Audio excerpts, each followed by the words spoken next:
Meeting ছিল, সেখানে অনেকগুলো ডিসিশন এসছে, সেগুলোর উপরে উনি আলোকপাত করবেন। তো আমি আমাদের বিডার এক্সিকিউটিভ চেয়ারম্যান আশিক চৌধুরীকে দিচ্ছি।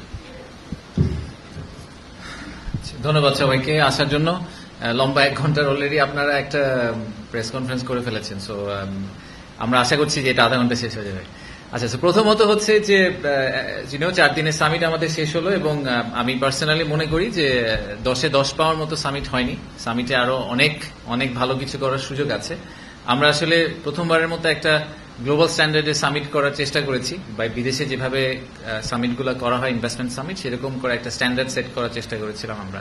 তো এন্ড অবভিয়াসলি আমি মানে সবাইকে অনেক ধন্যবাদ।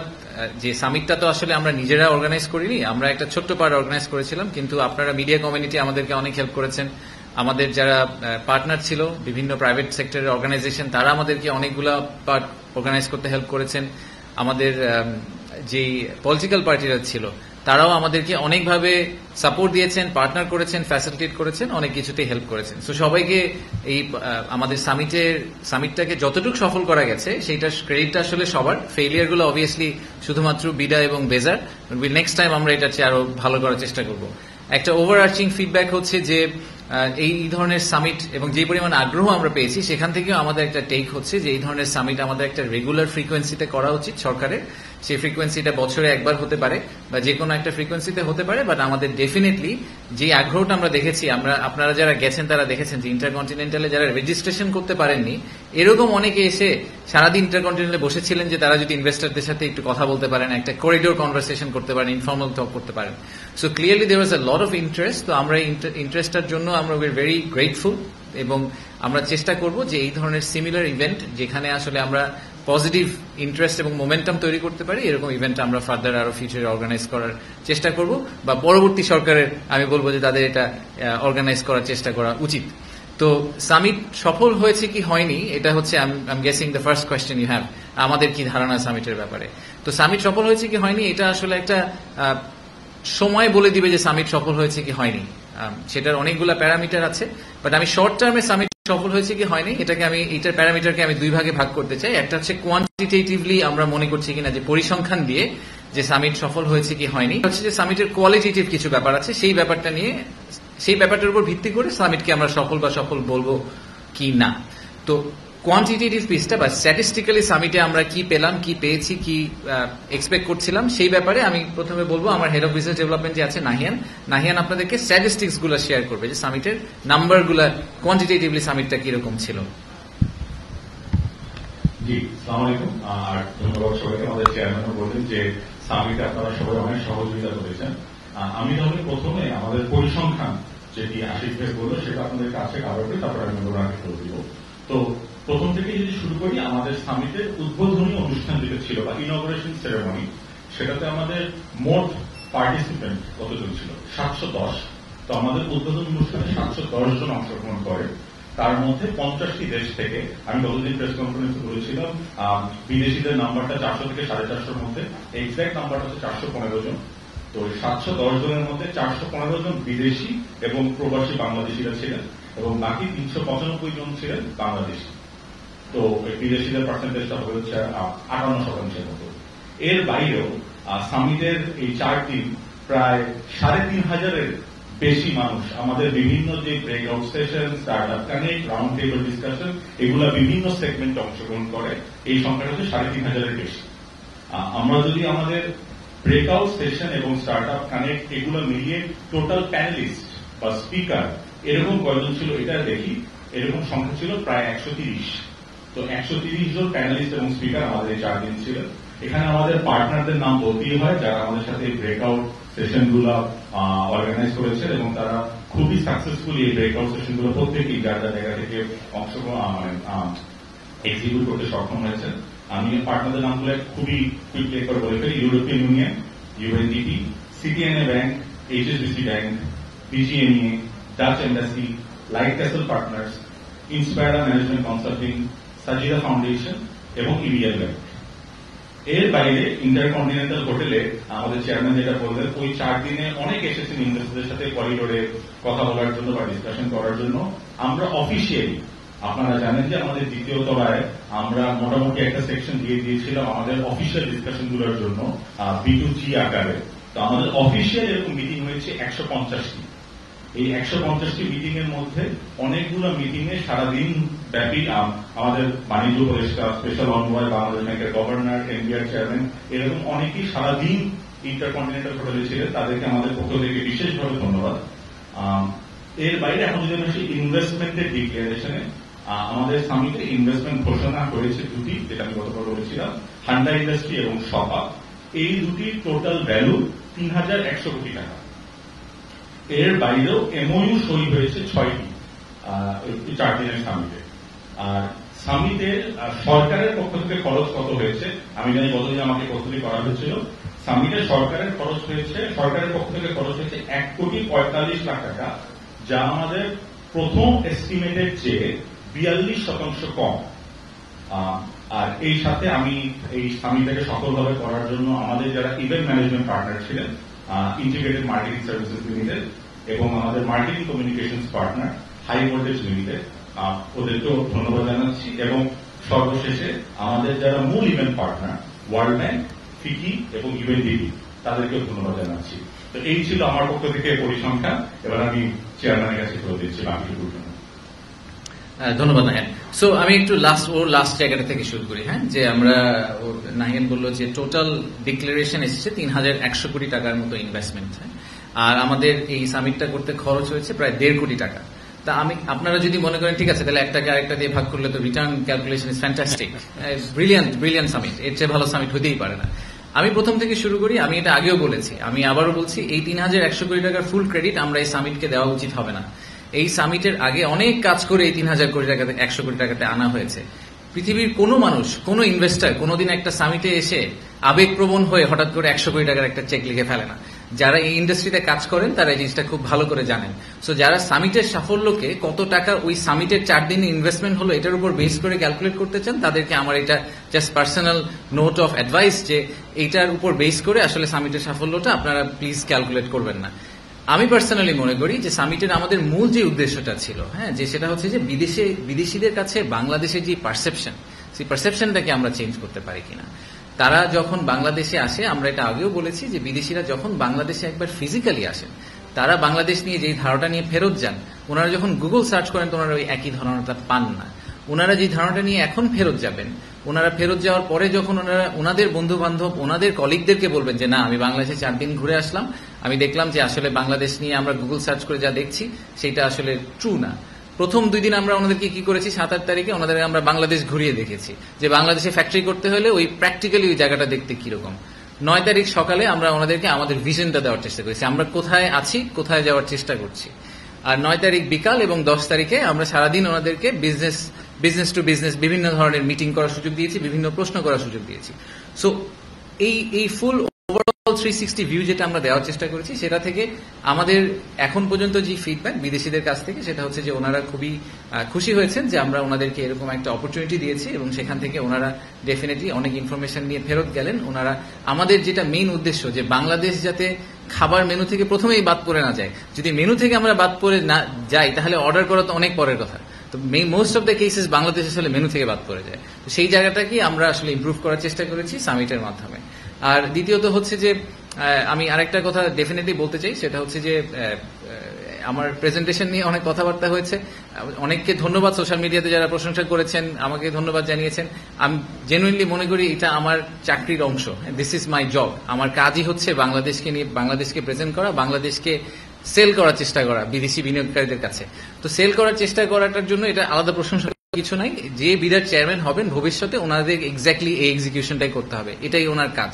সো এটার জন্য আলাদা করে বলার কিছু নাই। আর এই প্রেজেন্টেশন বানানো বলেন, ফুল প্রোগ্রামটা অর্গানাইজ করার পিছিয়ে অনেক মানুষ একসাথে কাজ করেছেন। সো ক্রেডিটটা আসলে সবার একসাথে প্রাপ্য।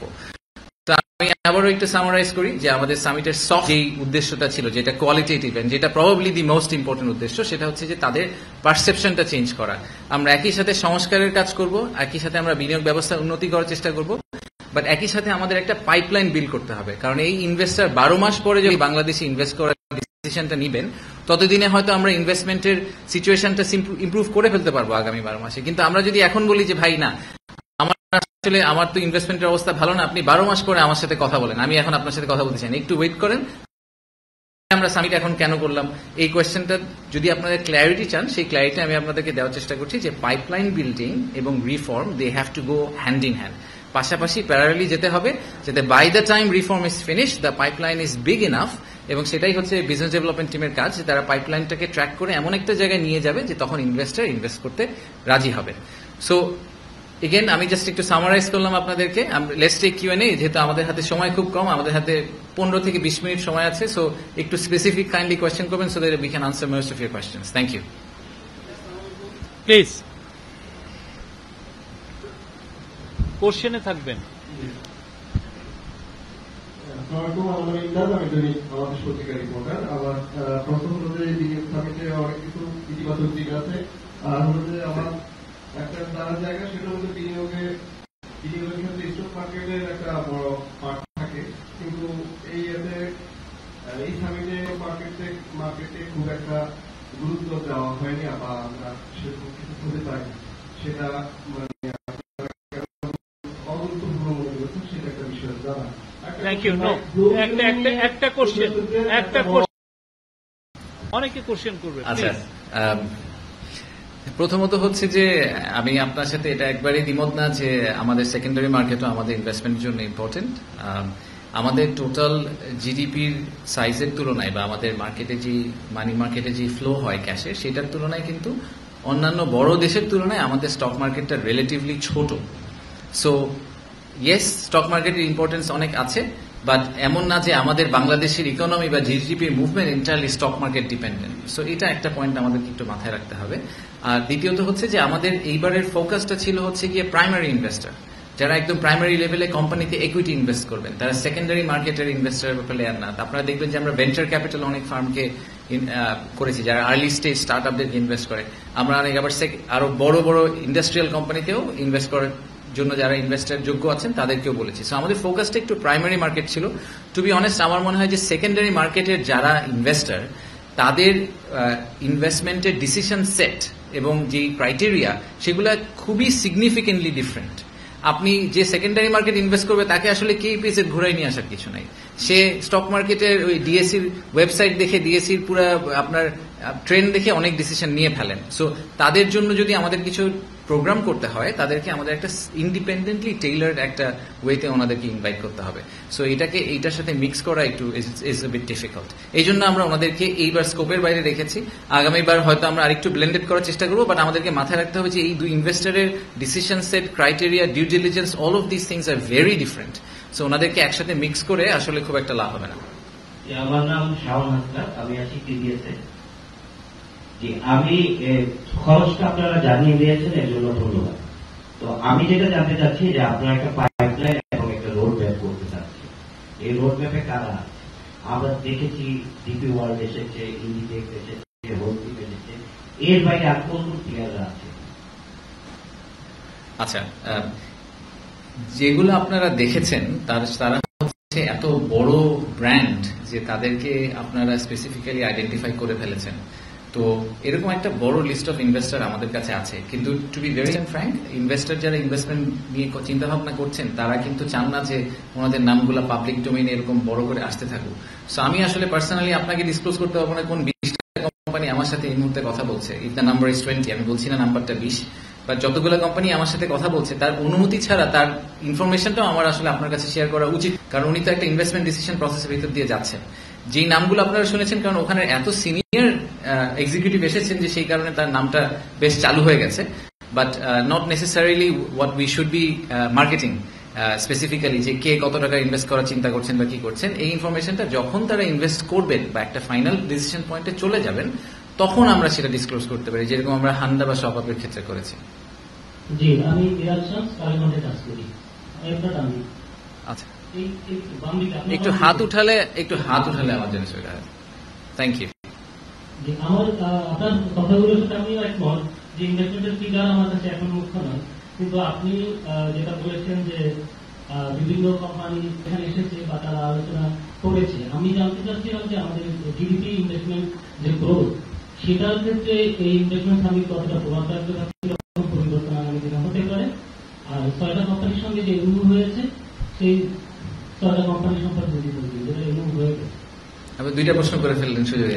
আচ্ছা, প্রথমটা হচ্ছে যে জিডিপির সাথে জিডিপিতে এটার কন্ট্রিবিউশন কিরকম হতে পারে। আমি একটু আগে বলেছি যে এটার সময় বলে দিবে, এই কারণে যে এই যে পাইপলাইনটা আমরা এখন বিল করছি এটার মেটেরিয়ালাইজেশন হবে হয়তো 2026-27 সালে গিয়ে।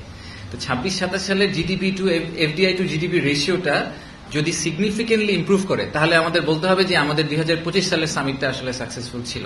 এটা আমার কাছে এখন বসে বলা সম্ভব না, নাম্বার ওয়ান। নাম্বার টু হচ্ছে যে ইনভেস্টমেন্ট ডিসিশন শুধু সামিটের উপর বেস করা হয় না। সামিট হচ্ছে প্রথম ধাপ, তাই না? এরপরে আমাদেরকে এই পাইপলাইনটাকে নার্চার করতে হবে। সো সরকারের বিভিন্ন এজেন্সিকে আসলে একই সাথে কাজ করে এই পাইপলাইনটাকে বিল্ড করতে পারতে হবে। এবং তৃতীয়ত হচ্ছে যে আরো অনেক ম্যাক্রো ইকোনমিক ফ্যাক্টর অবভিয়াসলি থাকে। দেশের ইনফ্লেশন একটা ইস্যু, ফর এক্সাম্পল এখন ইনফ্লেশন একটা কন্ট্রোল পজিশনে চলে এসেছে, ইকোনমিক ডেভেলপমেন্ট এবং অনেক ধরনের ফ্যাক্টর থাকে। সেইগুলাকে সবগুলাকে কনসিডারেশনে নিয়ে ফাইনালি এফডিআই নাম্বারটা আসলে ইন্টারপ্রিটেড হয়। সো আমি যদি এফডিআই নাম্বারটা 2026 সালে সিগনিফিকেন্টলি জাম্প করে সেটার পুরো ক্রেডিট যেরকম বিডা বা বেজার নেওয়া উচিত না, আবার যদি সেটা জাম্প কমপ্লিটলি না করে সেটার পুরোটা দোষটাও আপনারা বিডা বা বেজাকে দিবেন না, তখন যে চেয়ারম্যান থাকে তাকে দিবেন না। কারণ এটা আসলে প্রত্যেকের একটা রোল আছে। এই একটা ইনভেস্টমেন্টকে মেটেরিয়ালাইজ করা একদম 0 থেকে 100-এ যাওয়ার জন্য প্রত্যেকটা অর্গানাইজেশন, মিনিস্ট্রি, এজেন্সি প্রত্যেকের ছোট ছোট রোল আছে। সবগুলো রোল যদি আমরা ঠিকভাবে প্লে করতে পারি সরকার থেকে এবং প্রাইভেট সেক্টর থেকে, তখনই আসলে ইনভেস্টমেন্টটা ম্যাটেরিয়ালাইজ করবে। আমরা আমাদের বেস্ট প্লেটা করার চেষ্টা করছি আমাদের পয়েন্ট অফ ভিউ থেকে, so that we do our job. আমার নাম ফাহিমুল আইন, এদিকে বৈশাখী টেলিভিশনে আছি। আর এই সামিটে আমরা দেখেছি যে রাজনৈতিক দলগুলো বৈঠক করেছেন এবং তারাও কথা বলেছেন, যে আশাবাদ ব্যক্ত করেছেন, আশাবাদী যে সামনে নির্বাচন হলে যারা আসবে রাজনৈতিক দলগুলো তারা কতটা আশ্বস্ত করেছে এবং সেক্ষেত্রে সামিটের যে বিনিয়োগকারীরা তারা কতটা আশ্বস্ত হয়ে গেছে। সামিটে আমি আগেও একবার বলেছি যে দেখেন, বিনিয়োগ এবং কর্মসংস্থান এগুলা common agenda for all political parties. আপনারা যে কোনো পলিটিক্যাল লিডারশিপকে গিয়ে যদি জিজ্ঞেস করেন যে আপনারা কি চান বাংলাদেশের বিনিয়োগ বা কর্মসংস্থানের উন্নতি হোক, তারা এটাতে না বলার কোনো কারণ নেই।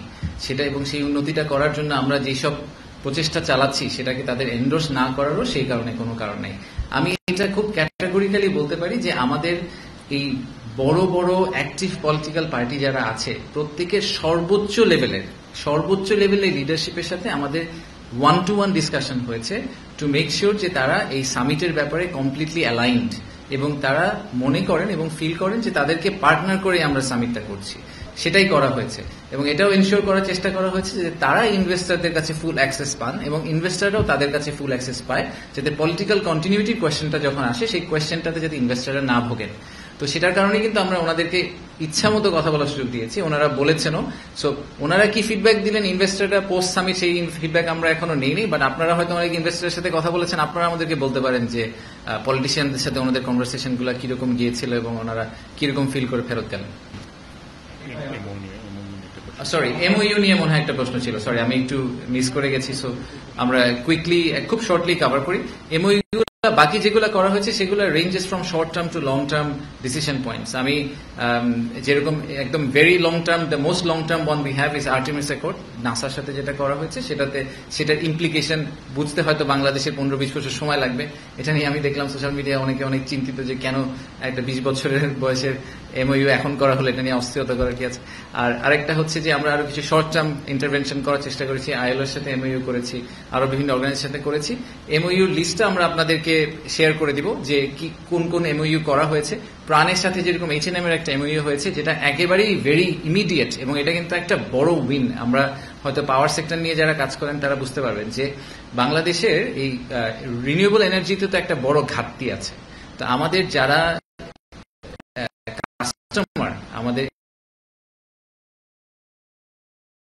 ফ্যাক্টরিগুলো থেকে তারা সাপ্লাই নিয়ে পাওয়ার সাপ্লাই আসবে রিনিউয়েবল এনার্জি থেকে, কিন্তু বাংলাদেশ কোনোদিনই 40% রিনিউয়েবল এনার্জিতে যেতে পারবে না, কারণ বাংলাদেশে তো এই পরিমাণ ল্যান্ড নেই। তাহলে আমাদের কি করতে হবে, রিনিউয়েবল এনার্জি যতটুকু আমরা প্রডিউস করি সেটাকে ক্যাটাগরিক্যালি ওইসব ফ্যাক্টরিতে দেওয়ার ব্যবস্থা করতে হবে।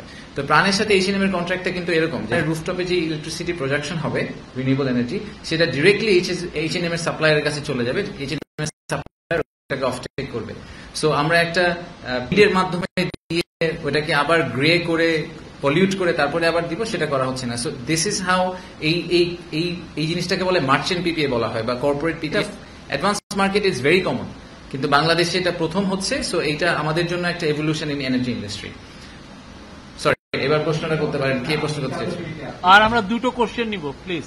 আমার আমরা সেটা হচ্ছে আপনি বিনিয়োগকারীদের সাথে কথা বলেছেন, আমরাও কথা বলেছি, দেশি বিদেশি দুই ধরনের মানুষের সাথে আপনি কথা বলেছেন। মোটা দাগে বলছে যে বিনিয়োগের জন্য বড় চ্যালেঞ্জ, আর সঙ্গে একটা জিনিস তথ্য আপনি বলেছেন 1.5 কোটি টাকা খরচ হয়েছে। এত বড় সেমিনার, এত লোকের আয়োজন এবং এই হোটেলটা সহ সমস্ত খরচ যুক্ত নাকি কোনো স্পন্সর ছিল? তাহলে একটা ভুল দেখা যাবে, মাত্র এত বড় আয়োজন করে 4 দিনে 1.5 কোটি টাকায় প্রোগ্রাম করলো, কদিন পরে এটা হচ্ছে সোশ্যাল মিডিয়াতে আসবে, সেটা একটু যদি ক্লিয়ার করতে। আচ্ছা, ধন্যবাদ। Valid point. সো প্রথমে বলি বিনিয়োগকারীরা কি ধরনের কনসার্ন রেজ করেছেন। একদম আপনি যেটা মোটা দাগে বলতে বললেন, আমি আরেকটা কোয়েশ্চেন নিতে পারবো। তাহলে মোটা দাগে দুটা পয়েন্ট বলি। বিনিয়োগকারীরা বলেছেন, প্রথমটা বলেছেন যারা প্রথমবারের মতো বাংলাদেশে এবার এসেছেন, তারা সবাই বলেছেন যে ওনাদের পরিচিত যত অর্গানাইজেশন আছে এবং কোম্পানি আছে তাদেরকে আসলে ঠিক এনাদের মতো করে আমাদের বাংলাদেশে একবার নিয়ে আসা দরকার। বাংলাদেশে ফিজিক্যালি আসা ছাড়া কোনোভাবেই বাংলাদেশকে ফুল ভিজুয়ালাইজ করা সম্ভব না, বাংলাদেশের মানুষকেও ভিজুয়ালাইজ করা সম্ভব না। কারণ আমাদেরকে মোটা দাগে সাউথ এশিয়ান একটা নেশন হিসেবে ফেলে দেওয়া হয় এবং আমাদেরকে মোটা দাগে ওই হাইলি ডেন্স এবং বন্যাত্ম এই সেই হ্যান ত্যান বিভিন্ন ধরনের নেগেটিভ ন্যারেটিভের উপর বেস করে বাংলাদেশকে অ্যাজিউম করে নেওয়া হয়। তো এই বাংলাদেশের মানুষের যে রেজিলিয়েন্স, বাংলাদেশের মানুষের যে অ্যাটিটিউড, এই অ্যাটিটিউডটা আসলে এই স্পিরিট আপনি ফিজিক্যালি ইন্টারাক্ট না করলে কোনোদিন ধরতে পারবেন না। সো এইটা তাদের সবার কমন ফিডব্যাক। যারা প্রথমবার এসেছেন বলেছেন যে ওনারা সারপ্রাইজ এবং ওনারা মনে করেন যে আমাদের আরো উচিত যে এরকম যারা বাংলাদেশের কথা চিন্তাও করেন নাই বা করা উচিত, তাদেরকে আমাদের ধরে ধরে বাংলাদেশে নিয়ে আসা। সো আমাদেরকে এটা একটু মাথায় রাখতে হবে। আর দ্বিতীয়ত হচ্ছে যারা অলরেডি বাংলাদেশের কথা কনসিডার আগে করেছেন এবং স্ট্রাগল করছেন, তাদের একটা বড় ফিডব্যাক হচ্ছে যে বাংলাদেশের বিজনেস কেস জানার পরেও বাংলাদেশে ব্যবসা শুরু করাটা এত কঠিন। একটা ফ্যাক্টরি যদি লাইসেন্স পেতে এবং গ্যাস ইলেকট্রিসিটি কানেকশন পেতেই 2 বছর লেগে যায়, তো তার বিজনেস কেস তো আসলে আর থাকে না। সো আমাদেরকে ওই ক্লায়েন্টের হ্যান্ড হোল্ডিং এর পিসটাতে আরো অনেক কাজ করতে হবে সরকার থেকে, যাতে তাদের এই এক্সপিরিয়েন্সটা অনেক বেটার হয়। আর আপনার লাস্ট কোয়েশ্চেনটা, যে আমরা যেই কারণে বলছি সরকারের কেন খরচ হয়েছে, কারণ আমার ওয়ালেট তো গভর্নমেন্ট ওয়ালেট। সো আমি এই জন্য বলেছি আমার গভর্নমেন্ট ওয়ালেটের টোটাল খরচ কত হয়েছে। আমার পার্টনার অর্গানাইজেশন ছিল ওয়ার্ল্ড ব্যাংক, ইউএনডিপি, ফিকি, ইন্ডিপেন্ডেন্ট যারা অর্গানাইজ করেছে, তারা অনেক ঘাম ছড়িয়েছে, সেটা আমি বাদ দিলাম, সেটারও একটা কষ্ট আছে। But let's take that aside. But একদম যদি আপনি বলেন যে ফিজিক্যাল টাকা ইনজেকশন কত করা হয়েছে, সেটা রাফলি 5 কোটি টাকার মতো। বাকি টাকাটা আমাদের পার্টনার অর্গানাইজেশনগুলো আমাদেরকে সাপোর্ট দিয়ে করেছে, almost in the form of grant. They thought যে দিস ইজ ইম্পর্টেন্ট ফর বাংলাদেশের ব্র্যান্ড বিল্ডিং এর জন্য, তাই তারা আমাদেরকে ওইটা দিয়ে সাপোর্ট করেছেন। সো অল ইন অল এই 4 দিনের, এগেন আমি এই জন্য বলছি যে কোয়ান্টিটিভটাতে কাইন্ডলি হ্যাং আপ হয়ে যাবেন না। হ্যাঁ, আমরা 1.5 কোটি টাকা খরচ করেছি মাত্র, হ্যাঁ মাত্র 5 কোটি টাকা লেগেছে, এবং হ্যাঁ তাতে 3100 কোটি টাকা ইনভেস্টমেন্ট হয়েছে। But that was not the idea. The idea is to build the pipeline to change the narrative of Bangladesh, এবং সেটাই আমরা পুশ করার চেষ্টা করেছি। লাস্ট কোশ্চেন মনির, আপনি উজ্জ্বল আগের কোশ্চেন নিবেন। আমার এজেন্ট বাংলার কাছ থেকে আমি একটু ডিফারেন্ট কোশ্চেন করতে যাচ্ছি। সেটা হলো এই বিনিয়োগ সম্মেলন সম্পর্কে অনেক ধরনের অপপ্রচার চলছে, যেটা আপনারা জানেন। কথিত আওয়ামী লীগ সরকার এক ধরনের অপপ্রচার করছে যে তার অতীতে যে ধরনের সম্মেলনগুলো করতো, তারা বিদেশি হিসেবে ট্যাক্সি ড্রাইভার, তারপরে রেস্টুরেন্টে কাজ করছে, তাদেরকে বিনিয়োগকারী সাজিয়ে তারা হলো বিনিয়োগ সম্মেলনগুলো করতো, এবং তারা এবারও বলার চেষ্টা করছে এই সরকারও এই ধরনের ফেক ইনভেস্টার এনে তারা এক ধরনের এই সম্মেলনটা করেছে। এই বিষয়টাই আপনার কি মন্তব্য আছে? আচ্ছা ভাই, আমি ভাবলাম আপনি ডিফারেন্ট কোশ্চেন বলে আমার স্কাই ডাইভ নিয়ে প্রশ্ন করবেন। আপনি এখান থেকে কমপ্লিটলি একটা বেসিক কোশ্চেন করলেন। আপনাদের সবাইকে আমরা 100% অ্যাক্সেস দেওয়ার চেষ্টা করেছি। অনেক সময় অনেক ইভেন্টে অ্যাক্সেস দিতে পারিনি, কারণ এত মানুষ ছিল, ক্রাউডেড হয়ে গেছিল যে আমরা সুযোগ পাইনি। বাট আমি আশা করছি যে আপনারা সবাই কোনো না কোনো সময় সামিটে কখনো এক সময় না এক সময় গিয়েছিলেন, আপনারা ইনভেস্টারদের সাথে কথা বলার চেষ্টা করেছেন, তাদেরকেও আমরা ফুল অ্যাক্সেস দিয়েছি যাতে আপনাদের সাথে কথা বলতে পারে। সো এই প্রশ্নের জবাব আমার দেওয়া উচিত না, এই প্রশ্নের জবাব আপনারা দিবেন, মিডিয়া দিবে, এই প্রশ্নের জবাব জেনারেল পাবলিক দিবে, বাংলাদেশের লোকাল ইনভেস্টাররা দিবে, যে যারা এসেছে তারা কি নিউ ইয়র্কের ট্যাক্সি ড্রাইভার নাকি সে আসলে নিউ ইয়র্কের একজন ইনভেস্টার। সেই প্রশ্নটা আসলে আপনাদের কাছে আমার ফেরত দেওয়া উচিত, এই প্রশ্নের উত্তর আমার দেওয়ার দরকার নেই। Thank you. আমি একটা প্রশ্ন করতে চাচ্ছিলাম, এদিকে যদি দেখেন বলেন। আচ্ছা, সেটা হলো উনি- পরবর্তী সংবাদ করা হচ্ছে, সেখানে বিডার পক্ষ থেকে মাহমুদ স্যার বলেছেন, মেম্বার বিডার, তিনি বলছেন যে গত যে সামিট আয়োজন করছে বিডার, তার অভিজ্ঞতা আছে, তখন অনেক বিনিয়োগ প্রস্তাব আসছে, কিন্তু সেটা এখন একটু বিনিয়োগ আসছে, এবার তারা ট্র্যাক করবে যারা ই করবে। আপনি আসলে কোন প্রসেসটা ফলো করবেন যে পটেনশিয়াল বিনিয়োগকারীদের বাংলাদেশে বিনিয়োগ অ্যাকচুয়াল বিনিয়োগে আসতে পারে, সেটাই যদি বলবেন। ধন্যবাদ। আচ্ছা, আপনি প্রশ্ন না করলে তো আমাদের কোনো সমস্যা শেষ হয় না, উনি কিন্তু প্রত্যেক সমস্যা একটা আচ্ছা, সো আপনার দেখেন, আমি খুব একদম ফাউন্ডেশনাল পয়েন্ট থেকে শুরু করি। আমরা যখন সামিটের রেজিস্ট্রেশন নিয়েছি তখন আমরা ক্যাটাগরিক্যালি তাদের ইমেল অ্যাড্রেস, কন্ট্যাক্ট নাম্বার, প্রত্যেকটা জিনিস খুব ডিলিজেন্টলি নিয়েছি, ইচ্ছা করে নিয়েছি, কারণ আমাদের মেইন টার্গেট ছিল যে ওনারা আসুক আর না আসুক, ওনারা যেহেতু রেজিস্ট্রেশন করেছেন তার মানে ওনারা আগ্রহ দেখিয়েছেন। সো ওনাদেরকে আমরা এরপর থেকে একটা কনস্ট্যান্ট কন্ট্যাক্টের মধ্যে রাখার চেষ্টা করবো। তা আমরা এই সামিট শেষ হয়েছে, আমরা এখন ওনাদেরকে একটা থ্যাংক ইউ মেইল পাঠাবো আসার জন্য। তারপরে আমরা বলবো যে আপনাদের সাথে আমাদের এই মানুষের কথা হয়েছিল, এই ফিডব্যাক ছিল, তো আপনারা এরপরে আপনাদের ফার্দার কোনো কোয়েশ্চেন আছে কিনা। তারপরে অন আ পিরিয়ড আমরা ওনাদের কাছে যে আপনার কি আর কোনো ফার্দার ডিসিশন হলো কিনা, আপনি করতে চান কিনা।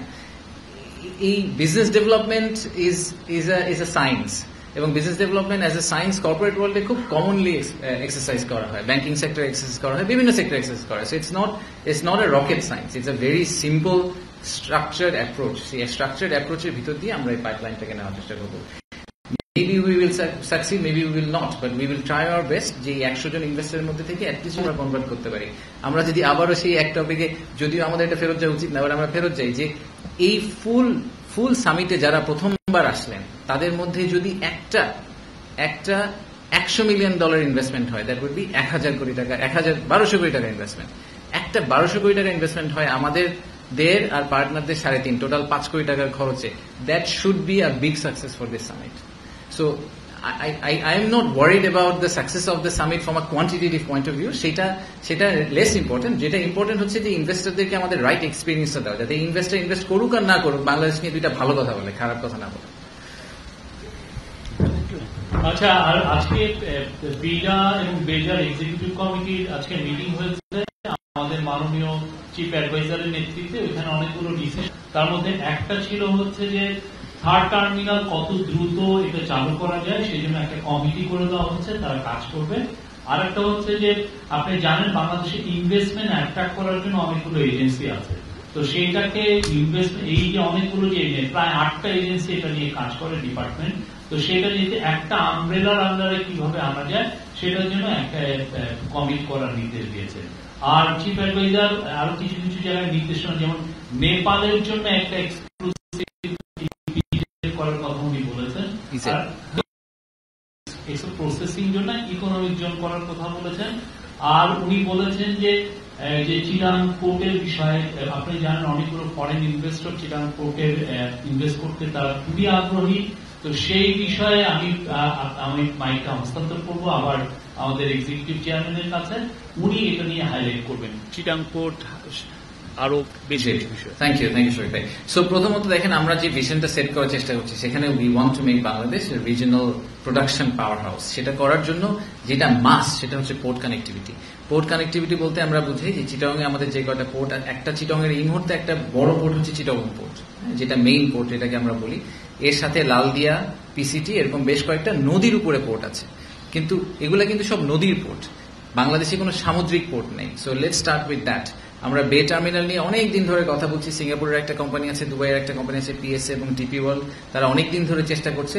বাট আমাদের টার্গেট হচ্ছে যে এই সেপ্টেম্বর অক্টোবর মাসের মধ্যে আমরা বে টার্মিনাল ইস্যুটা রিজলভ করে আমরা একটা সিগনিফিক্যান্ট মাইলস্টোন ক্রস করব, নাম্বার 1। নাম্বার 2 হচ্ছে যে মাতার বাড়িতে যে ডিপ সি পোর্ট আছে সেটার আশেপাশে একটা ফ্রি ট্রেড জোন নিয়ে আপনারা দেখেছেন যে এবার ডিপি ওয়ার্ল্ডের চেয়ারম্যান এসেছিল, সেটা নিয়ে আমরা কথা বলার চেষ্টা করছি, যাতে বাংলাদেশ ইসেনশিয়ালি বিকামস দুবাই আর সিঙ্গাপুর থেকে আমাদের ডিস্ট্রিক্ট ঘন্টার মতো, রাইট? সো আমরাও কিন্তু technically we can also become another Dubai আর সিঙ্গাপুর, যেখানে আমরা একটা ফ্রি ট্রেড জোনের মতো করে অপারেট করবো, এবং আমাদের একটা ভার্টিক্যাল কানেক্টিভিটিও আছে, নেপাল, ভুটান, 7 সিস্টার্স এবং তার দিকে উপরে চায়না।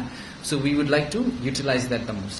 সো এইটা একটা বড় ডিসকাশন পয়েন্ট ছিল আমাদের জন্য, যে পোর্ট এবং এয়ারপোর্ট যেগুলোর দ্বারা আমাদের ওভারঅল কানেক্টিভিটিটা ইমপ্রুভ করবে সেটা আমরা কিভাবে হ্যান্ডেল করছি, এবং কত দ্রুত আমরা এই জিনিসগুলার, এই প্রজেক্টগুলাকে এমন একটা পর্যায়ে নিয়ে যেতে পারবো যেটাতে এটা ইটস ফুললি ফাংশনাল।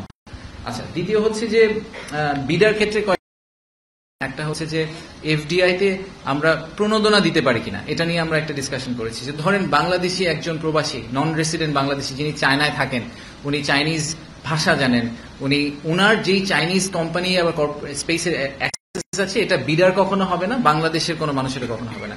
তো উনি যদি একটা $100 মিলিয়ন ইনভেস্টমেন্ট নিয়ে আসেন, তো আমরা তো বাংলাদেশের রেমিটেন্স পাঠালে 2.5% করে ক্যাশব্যাক দিই। ভদ্রলোক যদি $100 মিলিয়ন ইনভেস্টমেন্ট নিয়ে আসেন, তাকে আমরা কেন একটা পার্সেন্টেজ কনসালটেন্সি ফি হিসেবে দিতে পারি না বা প্রণোদনা হিসেবে দিতে পারি না? সো আমরা এরকম একটা মডেল নিয়ে যদি বিদেশ থেকে ইনভেস্টমেন্ট নিয়ে আসেন, নিজে স্বপ্রণোদিত হয়ে এবং ওটাতে উনি ফুল প্রসেসে পার্টিসিপেট করেন, তাহলে ওনাকে কিভাবে আমরা এক ধরনের এই ঠিক অফ রিওয়ার্ড আমরা পুশ করতে পারি।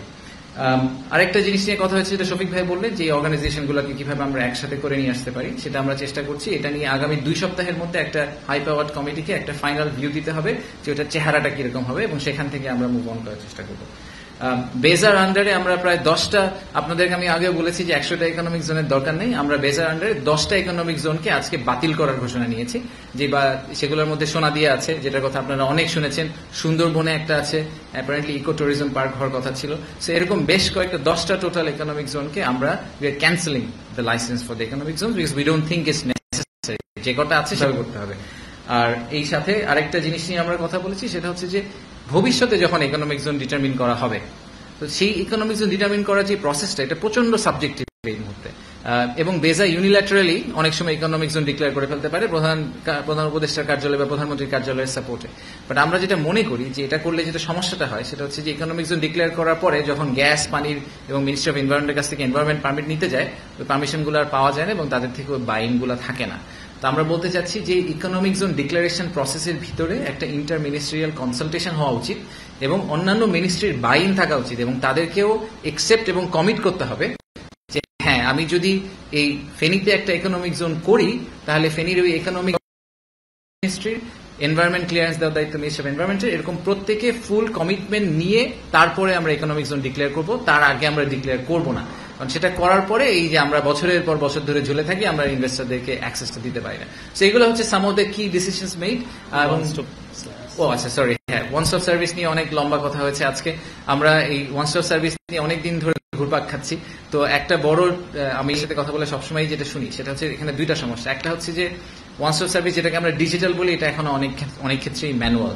তাদেরকে ম্যানুয়ালি বিভিন্ন জায়গায় গিয়ে কাজ করতে হয়। তো প্রধান উপদেষ্টা একটা নির্দেশনা দিয়েছেন যে কোনো সার্ভিস যেটা ম্যানুয়াল বা তার পাশাপাশি ডিজিটাল সার্ভিসও সফটওয়্যার সার্ভিস আছে, সেখানে ম্যানুয়াল সার্ভিসটা আগামী 1 মাসের মধ্যে বন্ধ করে দিতে হবে। Everything will be digital. তাতে যেটা সুবিধা হবে সেটা হচ্ছে রেন্ট সিকিং বিহেভিয়ার সিগনিফাই যাবে। আর দ্বিতীয়ত হচ্ছে যে উনি বলেছেন, যেটা আমাদের প্রস্তাব ছিল, যে ইনভেস্টরের পয়েন্ট অফ ভিউ থেকে সে একটা সিঙ্গেল পজিশনে তার ল্যান্ড করা উচিত, তাকে একটা সবসময় একটা সিঙ্গেল ওয়েবসাইটে যেতে হবে। সো আমরা ওটাকে ধরেন যদি বলি বাংলাদেশ ইনভেস্টমেন্ট পোর্টাল, সে বাংলাদেশ ইনভেস্টমেন্ট পোর্টালে লগ ইন করবে, তার যার কাছে সার্ভিস লাগবে সেটা ব্যাক এন্ডে সরকার ম্যানেজ করবে। তার যদি ব্যবসার সার্ভিস লাগে, তাহলে ওই সফটওয়্যার তাকে ব্যবসার রুটে নিয়ে যাবে, বাট তার জন্য একটা সিঙ্গেল ইন্টারফেস করতে হবে। এখন যেটা হয়, আপনার ট্রেড লাইসেন্স করতে গেলে যেতে হয় আরজিএসসির ওয়েবসাইটে, আপনার ল্যান্ডের মিউটেশন করতে হলে যেতে হয় ল্যান্ডের ওয়েবসাইটে, আপনাকে ব্যবসা সার্ভিস পেতে হলে যেতে হবে ব্যবসার ওয়েবসাইটে, বেজা সার্ভিস পেতে হলে বেজার ওয়েবসাইটে।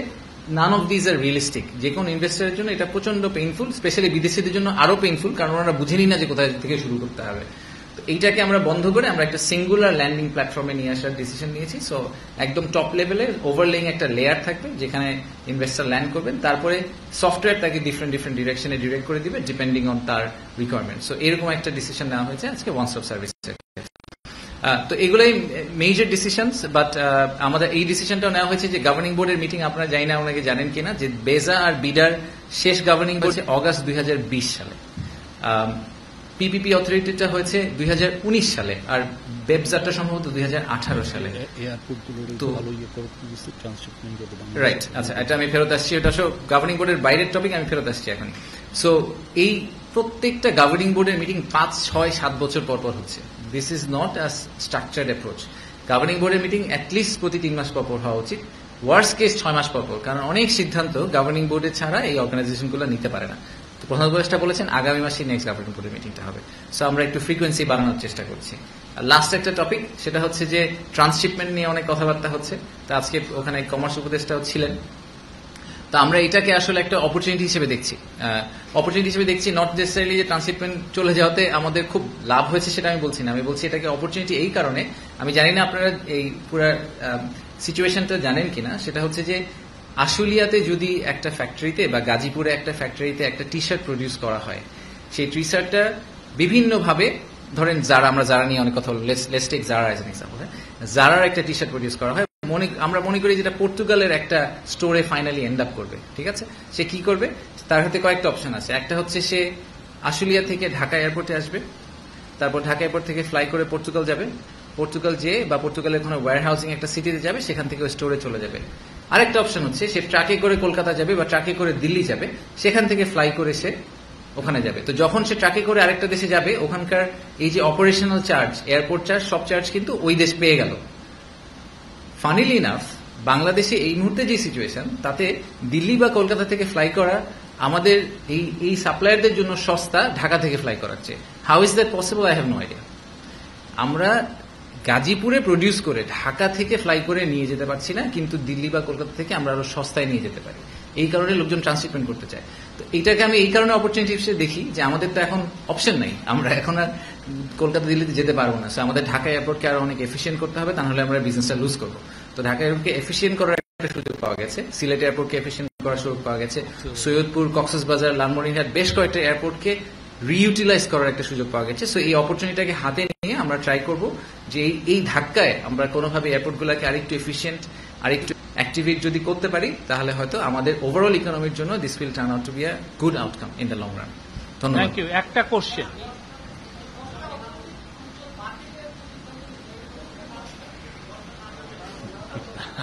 নামগুলো আমরা দিয়ে দিব, আমরা নাম দিয়ে দিব, স্মরণ করি।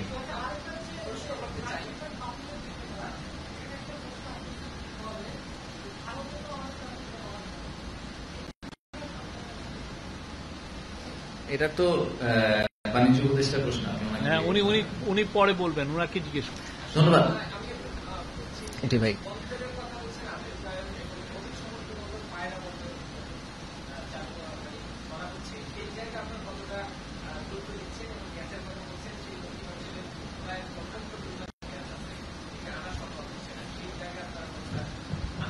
আজকে এটা নিয়ে আলাপ হয়নি, যেদিন আলাপ হবে আপনার উত্তর দিব। Thank you.